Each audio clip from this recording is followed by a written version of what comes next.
Halo sahabat matematika, masih bersama saya Siska Meridian di channel yang akan belajar matematika dari tingkat SD sampai SMA.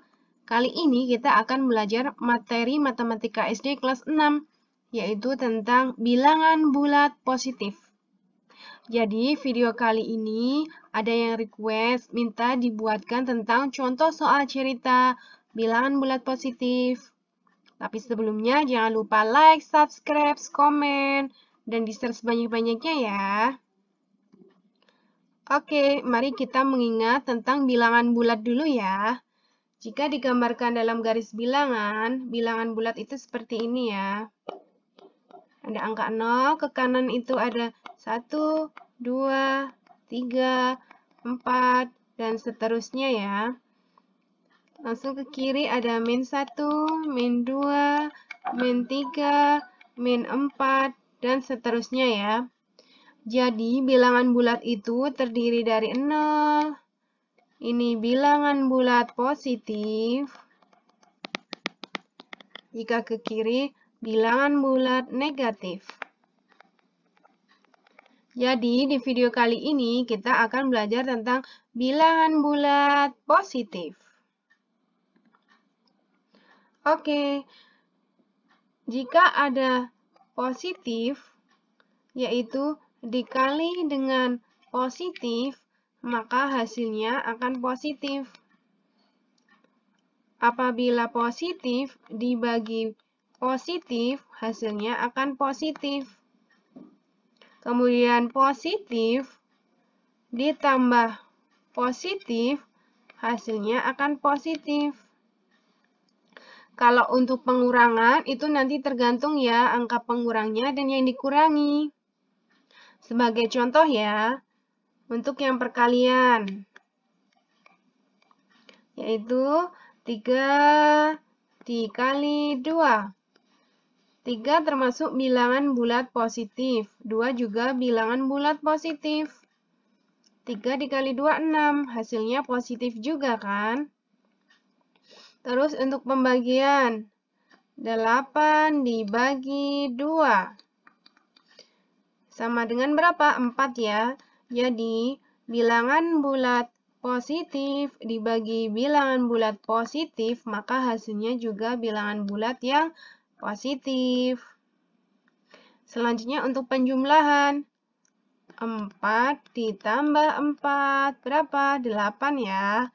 Jadi ini bilangan bulat positif, ditambah bilangan bulat positif, maka hasilnya bilangan bulat positif juga. Terus untuk pengurangan, misalnya 7 dikurangi 2, yaitu berapa? 5. Maka 7 termasuk bilangan bulat positif, ini juga bilangan bulat positif, hasilnya bilangan bulat positif. Terus, contohnya kalau misalnya 3 dikurangi 5. 3 bilangan bulat positif, 5 juga bilangan bulat positif. 3 dikurangi 5 berapa? Min 2, tapi hasilnya bilangan bulat negatif ya. Jadi, kalau untuk pengurangan itu tergantung jumlah antara yang dikurangi dengan pengurangnya ya. Kalau lebih besar yang di depan, berarti itu nanti hasilnya akan positif. Kalau lebih besar yang dikurangi ini, berarti hasilnya negatif ya. Oke, kita langsung belajar ke contoh soal yang pertama. Hitunglah jumlah dari bilangan bulat positif berikut. 5 ditambah 7. Kita sudah tahu ya, kalau 5 ditambah 7 hasilnya 12. Ini bilangan bulat positif, ini bilangan bulat positif, ini juga bilangan bulat positif. Jika digambarkan dalam garis bilangan ya, kita mulai dari 0, 1, 2, 3, 4, 5, 6, 7, 8, 9, 10, 11, 12. 1, 2, 3, 4, 5. 6, 7, 8, 9, 10, 11, 12. Oke ya. 5 kan di sini. 5. Ditambah 7. Karena ditambah berarti ke kanan. Ke kanan 7 ya. Berapa ke kanan? 1, 2, 3, 4, 5, 6, 7. ke kanan 7 ya, ditambah 7, maka hasilnya 12. Selanjutnya 10 ditambah 12. Berapa hasilnya? 22. Jadi, bilangan bulat positif ditambah bilangan bulat positif, hasilnya bilangan bulat positif. Jika digambarkan dalam garis bilangan, seperti ini ya, 0, 4, 5, 6, 7, 8, 9, 10. 1, 2, 11, 12, 13, 14, 15, 16, 17, 18, 19, 20, 21, 22. Jadi 10 di sini. Terus ditambah 12, berarti ke kanan 12 ya. 1, 2, 3, 4, 5, 6, 7, 8, 9, 10, 11, 12 di sini ya. Tadi di sini angkanya berapa? 11, 12, 13, 14, 15, 16, 17, 18, 19, 20, 21, 22. Jadi ini tadi ke kanan ditambah 12 ya. Maka hasilnya 22. Begitu juga dengan 30 ditambah 25. Berapa ini? 55 ya. Ini bilangan bulat positif ditambah bilangan bulat positif, hasilnya bilangan bulat positif. Jika digambarkan garis bilangan ini panjang sekali ya, tentunya kalian bisa ya dengan mudah. Selanjutnya, hitunglah hasil perkalian dari bilangan positif berikut. Oke, 5 dikali 5. 5 dikali 5 berapa? 25 ya. Ini bilangan bulat positif dikali bilangan bulat positif, hasilnya bilangan bulat positif. Mudah ya. Selanjutnya, 5 dikali 3. 15 ya. Bilangan bulat positif dikali bilangan bulat positif, hasilnya bilangan bulat positif. Terus 5 dikali 10. 50 ya. Bilangan bulat positif dikali bilangan bulat positif, hasilnya juga bilangan bulat positif. Selanjutnya, hitunglah hasil pengurangan dari bilangan bulat positif berikut. 10 dikurangi 5. 10 kurangi 5, 5 ya. Kalau digambarkan dalam garis bilangan, ini bisa 0, 1, 2, 3, 4, 5, 6, 7, 8, 9, 10. Ini 10 ya, terus kemudian dikurangi 5, karena dikurangi berarti ke kiri 5 kali ya. 1, 2, 3, 4, 5, dikurangi 5. Maka hasilnya 5. Jadi, bilangan bulat positif dikurangi bilangan bulat positif, hasilnya bilangan bulat positif. Karena ini lebih besar ya, yang di depan yaitu 10. 10 lebih besar daripada 5, jadi hasilnya akan positif. 12 kurangi 6, hasilnya berapa? 6. Mudah ya, jika menggunakan garis bilangan. Selanjutnya 15 dikurangi 7, berapa? 15 kurangi 7 yaitu 8. Mudah ya. Kemudian, hitunglah hasil dari pembagian. Dari 10 bagi 2. 10 bagi 2 itu 5 ya. Jadi, bilangan bulat positif dibagi bilangan bulat positif, hasilnya bilangan bulat positif juga. 12 dibagi 6, berapa? 2 ya. Jadi ini bilangan bulat positif dibagi bilangan bulat positif, maka hasilnya bilangan bulat positif. 12 dibagi 4, 3 ya. Ini bilangan bulat positif, ini positif, maka hasilnya positif. Jadi oke, kita ingat kembali ya. Jadi ketika bilangan bulat positif itu dikalikan dengan bilangan bulat yang positif, maka hasilnya akan bilangan bulat positif. Bilangan bulat positif dibagi bilangan bulat positif, maka hasilnya bilangan bulat positif. Bilangan bulat positif ditambah bilangan bulat positif, maka hasilnya akan bilangan bulat positif. Oke, kita langsung ke soal cerita. Koperasi sekolah mempunyai persediaan 8 buah buku dan 11 pak buku. Setiap pak berisi 12 buah buku.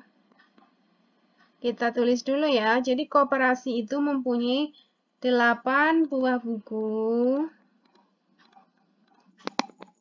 dan 11 pak buku.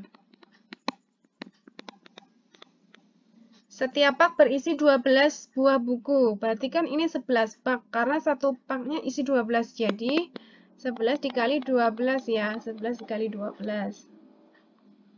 Jadi nanti 132 buku. Terus 15 orang siswa membeli buku di koperasi tersebut sama banyak. Jika di koperasi tersebut tersisa 5 buah buku, berapa buku yang dibeli setiap siswa? Jadi, kan tadi di koperasi ada 8 buah buku dan 11 pak buku. Setiap pak isinya 12. Jadi, ada 132 buku. Jadi di koperasi ada berapa buku? Buku di koperasi. Jadi ada 8 ditambah 132, yaitu ada 140 buku. Terus ternyata dibeli oleh siswa dan tersisa 5 buku. Nah, berarti buku yang dibeli siswa. Buku yang dibeli siswa berarti dari 140 ini, karena kan sisa 5, berarti dikurangi 5, berarti 135 buku ya. Ternyata dari 135 buku ini yang beli 15 orang. 15 orang siswa.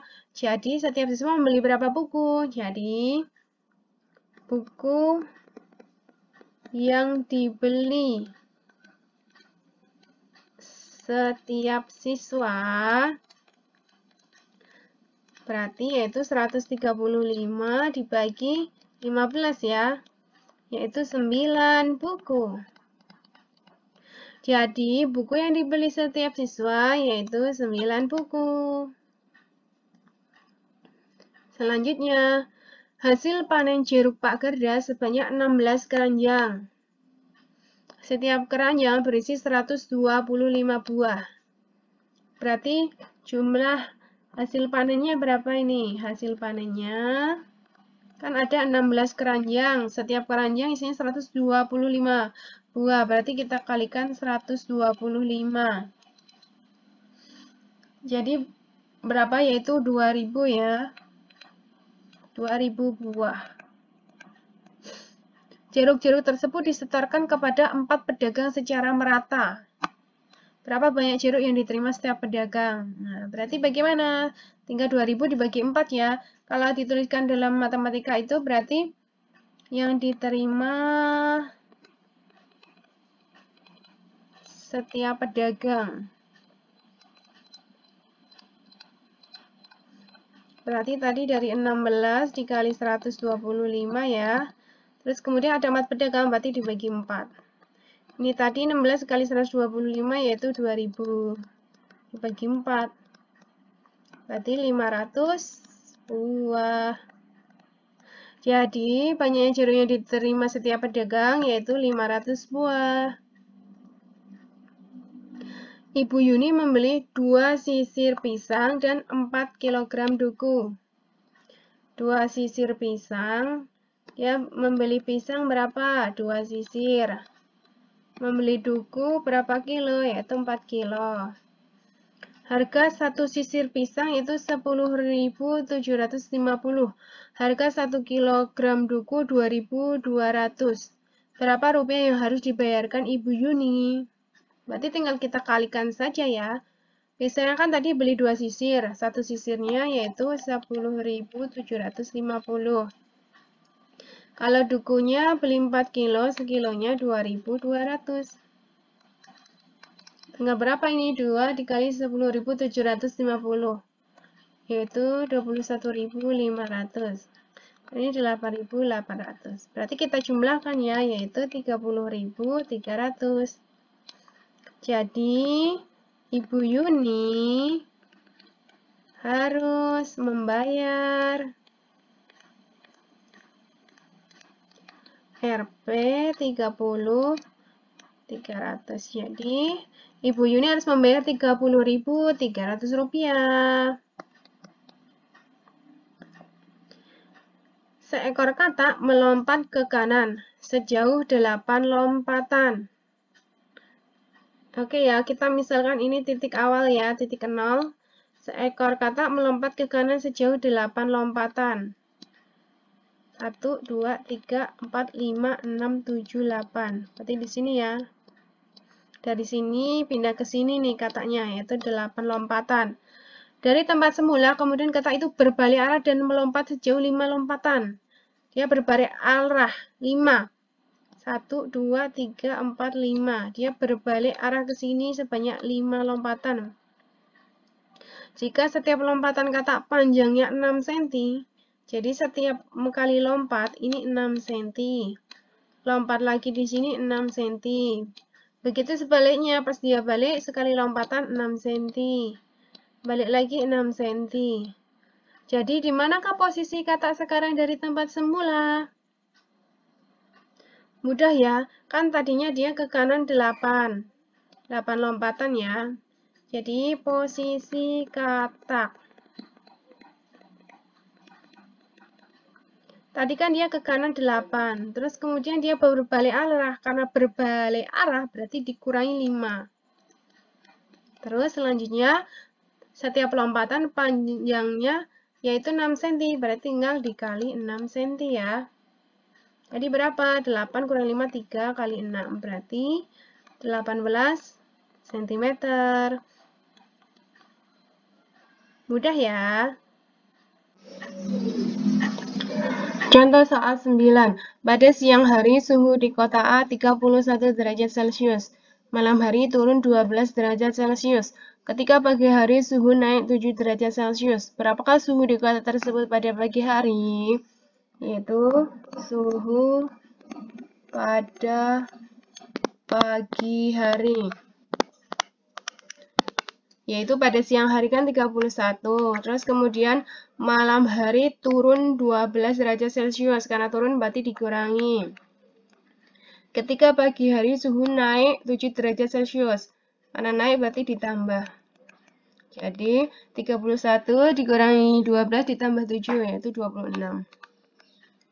Jadi suhu di kota tersebut pada pagi hari yaitu 26 derajat Celcius. Derry memiliki 8 kelereng. Arman memiliki 12 kelereng. Sandi memiliki 19 kelereng. Kita tulis dulu ya, Derry punya 8 kelereng. Arman punya 12 kelereng. Kemudian Sandi punya 19 kelereng. Mereka ingin membagi rata jumlah kelereng mereka sehingga masing-masing memiliki jumlah kelereng yang sama. Berapa jumlah kelereng yang harus diberikan kepada Derry dan Arman? Oke, berarti kita hitung rata-ratanya dulu ya. Jumlah rata-rata kelereng ya.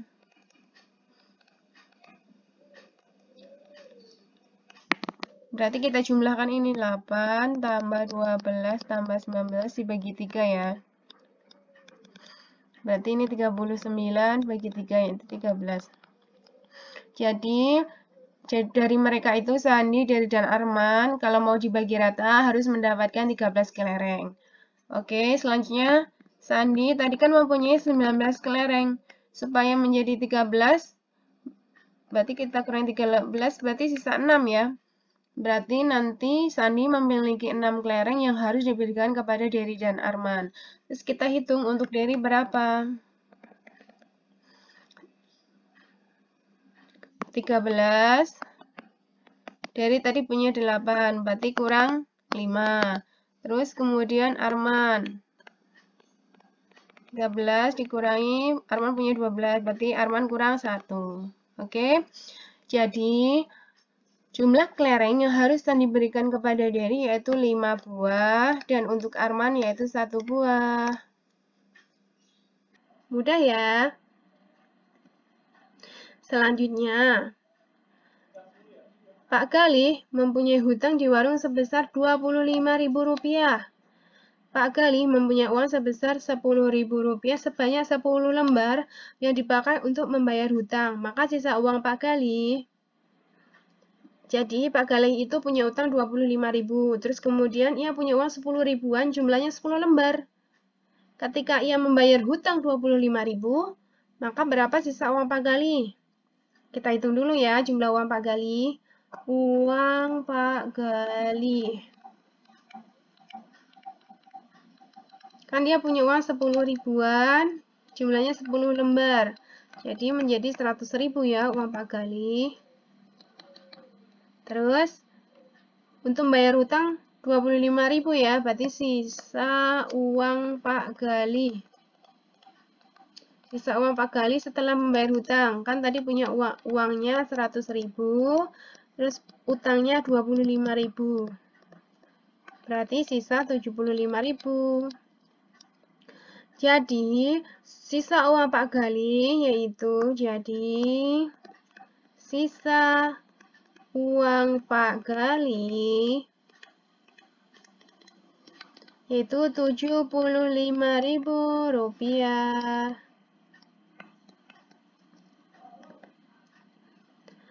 Selanjutnya, dalam suatu kompetisi sepak bola, setiap kesebelasan mendapatkan kesempatan 12 kali main. Setiap kemenangan diberi nilai 3. Menang 3, seri 1. Tetapi jika mengalami kekalahan akan mendapatkan nilai 0. Kesebelasan sepak bola ganda mendapatkan kemenangan 7 kali. 2 kali seri. Berapa nilai total yang didapatkan kesebelasan tersebut? Oke. Kita hitung dulu ya, berarti menang, kemudian seri dan kalah ya, menang, seri, dan kalah. Menangnya berapa? 7 kali. Serinya 2 kali, berarti kalahnya berapa?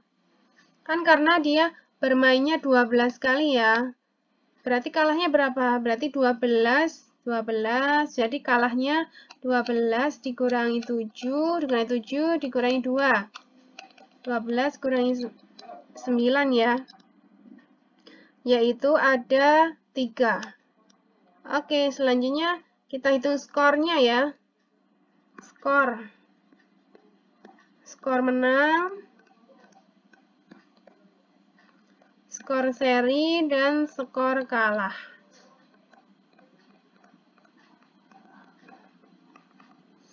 Skor menangnya kan berapa tuh? 3.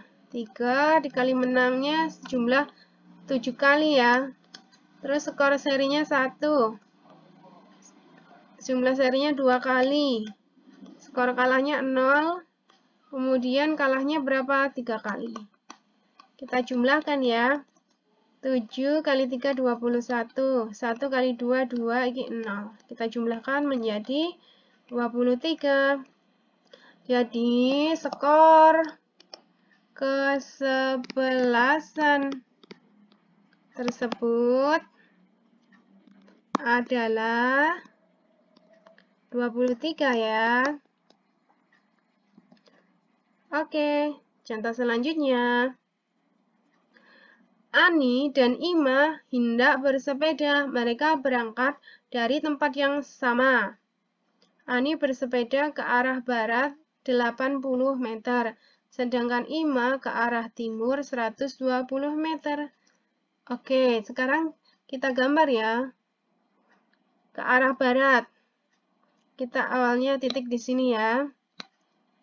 Ima, Ani ke arah barat 80 meter. Ani 80 meter. Ani ya. Ini ke arah barat. Sedangkan Ima ke arah timur. Ke arah timur sejauh 120 meter. Ini Ima. Karena suatu hal, Ima berbalik kembali ke arah barat. Ima itu membalik ke sini sejauh 35 meter. Berapa jarak Ani dan Ima pada titik terakhir? Berarti kita hitung dulu ini. Jaraknya Ima berapa ya? Jarak yang ditempuh Ima, berarti jarak Ima ya. 120 dikurangi 35 ya. Yaitu 85 meter. Berarti ini Ima yaitu ada pada titik 85 meter. Terus berapa jarak di antara keduanya? Berarti kita jumlahkan saja ya. Jarak Ani dan Ima. Berarti kita hitung ini yaitu 80 ditambah 85 ya. Berarti 165 meter. Oke, contoh selanjutnya. Rumah Fitria berada 30 meter di sebelah utara sekolah. Oke, jika digambarkan seperti ini ya, arah mata angin, ini utara, ini selatan, ini timur, dan ini barat.